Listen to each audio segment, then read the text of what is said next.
Hey guys, what's up and welcome back to a brand new video. And today I'm going to be talking about the Economist Forecast, and I'm going to be honest, I've always wanted to do more analyses on forecasts. I did JHK I think a week or so ago, but I've been wanting to do my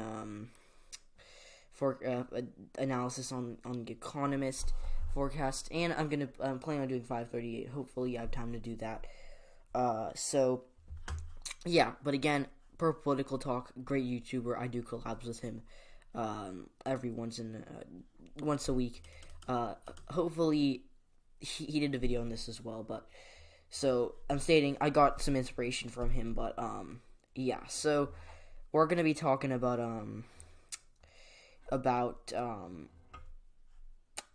what I think of this forecast, what I disagree with, and what I think could happen.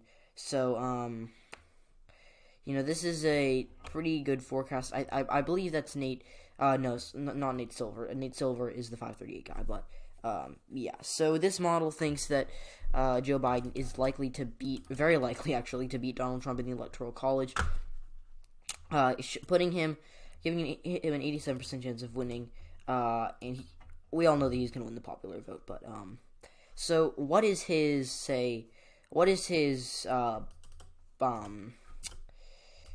peak? Well, first I'm actually going to start off with the worst case scenario, which is 215, so we can try to figure out how many states he wins if we give him 215 electoral votes. So, we give him, maybe not Nevada, but I just want to see, essentially so I'm going to fill out Hillary Clinton's map and then take away some of the more plausible states. So, yes, that's Hillary Clinton's map, 232. And then you take away, trying to figure out, maybe you can take away a state like, say, Nevada. That's not what I meant, but I'm just going to, Illinois, I'm sorry, I'm misclicking a ton. I'm just going to try to, obviously, I'm not doing margins, because even in a Biden worst-case scenario, I wouldn't see him losing Florida by a safe amount, but especially all of these states. So, take away Hillary Clinton's, give Trump Nevada, give Trump Minnesota, and then, trying to figure out, actually, no, that's probably not the way, because in that case, you're going to have him lose New Hampshire, Minnesota, and I don't know. Maybe you take away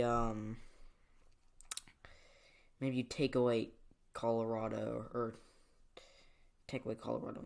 Maybe he has to win Michigan for sure, as well as Minnesota. Then you take away Nevada, take away Minnesota. Let's just say, take away.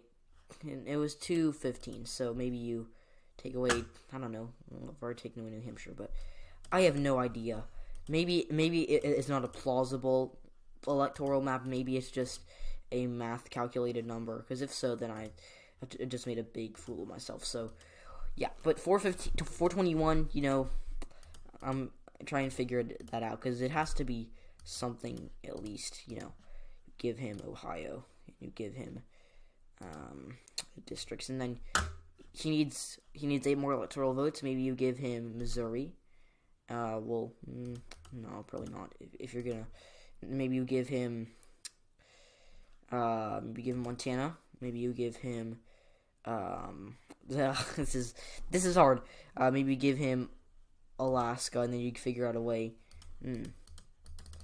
Maybe you give him Missouri, but take away the 2 congressional districts. But that's probably not what it is. But it's probably a mathematically generated number. But the fact of the matter is, those are his peaks. And for Donald Trump, the worst he can get is 117, and the best he can get is 325. So, yeah. So now this does change every day, and Joe Biden actually has kind of been on the downswing. And it's actually interesting that at one point they had him at 350 electoral votes, 352. That was his peak. And then, back in March, he was still ahead. But remember, that this has not always been exactly pink fluffy unicorns dancing on rainbows for Joe Biden, and he is falling. He was at a 90% of victory on August 25th. and he's had little dips, when he's gone up here and then dropped down to 89, but this is his biggest dip, and I do think it'll continue to dip. So he'll go maintain a pulse here, where he'll have something like a 75% chance of winning, according to this. So, yeah, and okay, I guess I accepted they use cookies, even though I don't like cookies. You got to accept. 319 is the most common number, and I'm trying to find the number that I have for him, which is spoiler alert, 304. We got to find basically I'm not exactly sure where I can get some of that. It's interesting, but so we're now going to look at the map, and according to this map, when you give, I'm trying to find specific details for Oregon. The projected share, in the best case scenario, he gets 2/3 of the vote in Oregon, and he's always had a very good chance of winning Oregon. It's not like Trump really was the favorite or even was making Oregon contested. But, this is actually very, very interesting. And I think this map is most interesting, how much they move the Oregon. So, kind of mirroring what Oregon does. And those generally tend to be either neighboring states or states that have the same ethnic makeup. Say Washington is kind of similar to Oregon. California, not so much. Washington and Oregon kind of go together. State, maybe Colorado or Arizona as well. But, looking at Oregon, Joe Biden has a 99% plus chance at winning. So, according to this forecast, I'm going to try to put it on an electoral map because it makes it easier for me. And in the worst case scenario, he literally gets, how much of the vote does he get? He gets, where does he get, in a worst case scenario, he literally gets, I think, 55% of the vote or something, 53% of the vote. So, very safe for him at this point in time. And, you give, at this point, they're probably going to give him New Mexico and Colorado by a safe margin as well, because Colorado, you give him 19 and 20%, 19 and 20, and, putting him up, let's see how much they put him up by, looks like they put him up by around, I'm trying to find it, now where is that number? Okay, 51 to 63, so I guess it could be likely, but again, when you're seeing him getting possibly over 60% of the vote, that's interesting. Colorado, a Joe Biden win, it's very likely that he's going to win here. So, maybe you'll give him by, and even Nevada maybe could be safe according to this. Again, I disagree with a lot of the stuff they're saying here, but I have to. This is the Economist Forecast, not the UEP forecast. So, I'm trying to find. There we go. So, worst case scenario, he loses. When you average it out again, it's safe. And again, averaging it out isn't always the best case because if you average out, Joe Biden getting 215 or whatever it was, 215 or something, to 421, you'll get a landslide result. But in Arizona, in this case, when you look at the state of Arizona, they put this as basically a toss-up race, giving Joe Biden a 2 and 3 chance at winning it, which I think are good odds. I mean, for a state that was a Trump state in 2016. So obviously this is a swing state, and there's no debating that. But remember, this is still a very, very, very, very contested state, and people are starting to say, "Oh, it's a safe Biden state." This was a red state 4 years ago. It's hard for me to count that out. So when you actually average this out, it probably falls in the likely column. Again, I disagree with that. I do think that it will be a lot closer than that because this is the state of Arizona. This is a red state, but I've already brought that up. And, knowing this forecast, I do think that they'll put Virginia as safe, maybe even Minnesota. I remember Minnesota has been a historically Democratic-controlled state, even though the margins sometimes are close. But, giving Joe Biden a 90% chance of winning there, that's a really interesting stat when you see that in a state that was a tilt Democrat state, Joe Biden is expected to win it by literally a safe margin or a likely margin. So, I'm probably going to give him the Rust Belt by a likely margin. Again, this was a toss-up state kind of in a way, kind of like Arizona, or even better for Trump than Arizona back in March, because in March things were a lot worse for the Democratic Party. They still had a chance, but again, this is really not. This has really never been a complete domination Trump race. And we look back, we see Joe Biden has an 84% chance of winning Michigan, and he only had a 53% chance of winning Michigan on March 11th. the day my school shut down. So that's like that's a interesting stat to look at. So now I'm gonna go and see Michigan 16% chance of going to Trump. I actually think they're being a little generous to Trump, but when you average this out, it's a safe state. So I don't think it'll be safe. I think that actually, based on their models, they're probably gonna have a lot of these states be closer than that, but averaging it out doesn't necessarily do it justice, which is, again, what you have to note. So, yeah. And then North Carolina, I think they have this lean or tilt, something like that.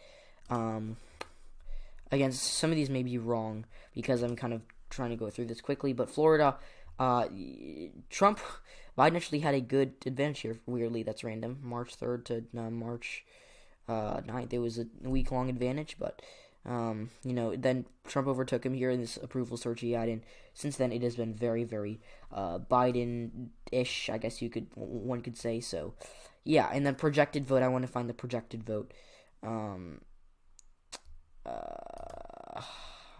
So I want to see where the polling has been.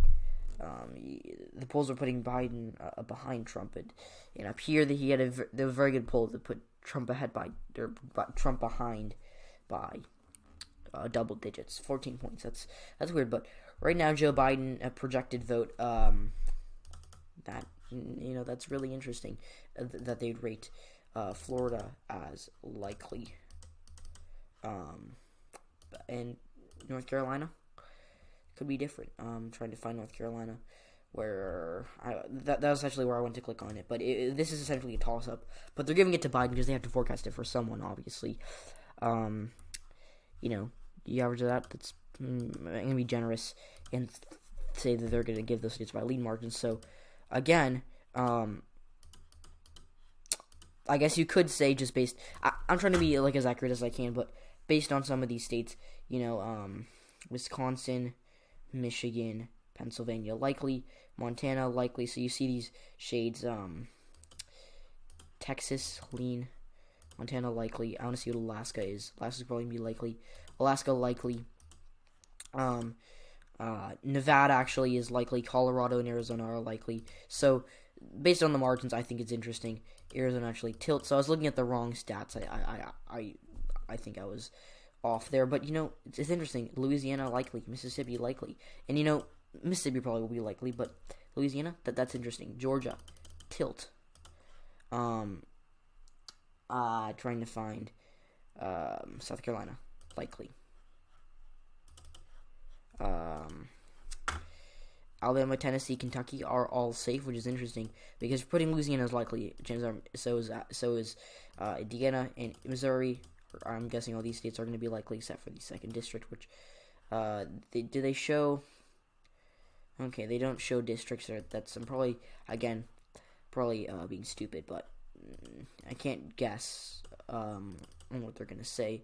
So, yeah, and then going over to Ohio, Trump narrowly edging it out in Ohio. Probably as safe in West Virginia, or for sure as safe. Iowa, being essentially lean based on their shades. And then North Carolina, I meant. Excuse me, I'm going to have to edit that out. But North Carolina being tilt. And Florida actually being lean, which is interesting because I'm one of those people who does think that North Carolina will vote to the left of Florida at this point in time. So Maine, you're giving Joe Biden basically the nod there by a likely margin, and then New Hampshire by a likely margin. So that's what they say. Again, I do think that they're being a little generous to Biden in areas like, say, the Rust Belt. I think Wisconsin and Pennsylvania will be closer than that. But I think that they're not being generous, and they're being way too generous. Tim in Florida, or just in this deep South part. Texas, Louisiana, Georgia, and Florida. I think they're overestimating Joe Biden in. But I think they're underestimating him in Indiana and Iowa, Arizona, and maybe Montana. I meant maybe they're overestimating him in Montana. They're also probably overestimating him in Nevada because they're probably not taking into account his Latino shaky support with Latinos. So as you can see, it's actually predicted that he's going to fall a little bit in the betting, or in the projected vote for the popular vote, but mostly maintain a nice. And remember, if he wins this essentially by an 8-point margin of if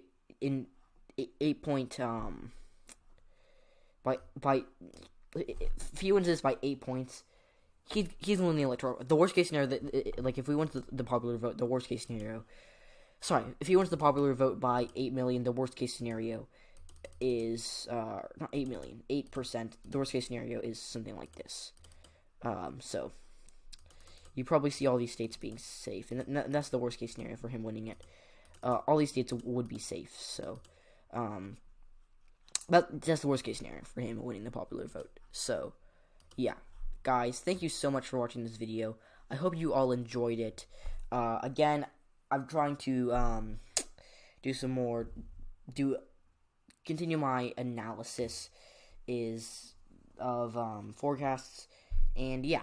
So guys, thank you so much for watching this video. Be sure to smash the like button and subscribe if you haven't already. Follow Instagram if you haven't. I think we just hit 60 followers. And also, if you could donate to my Patreon, that would help me out a great amount. Get better equipment. So yeah, thanks for watching. See you all tomorrow, or in this case, later.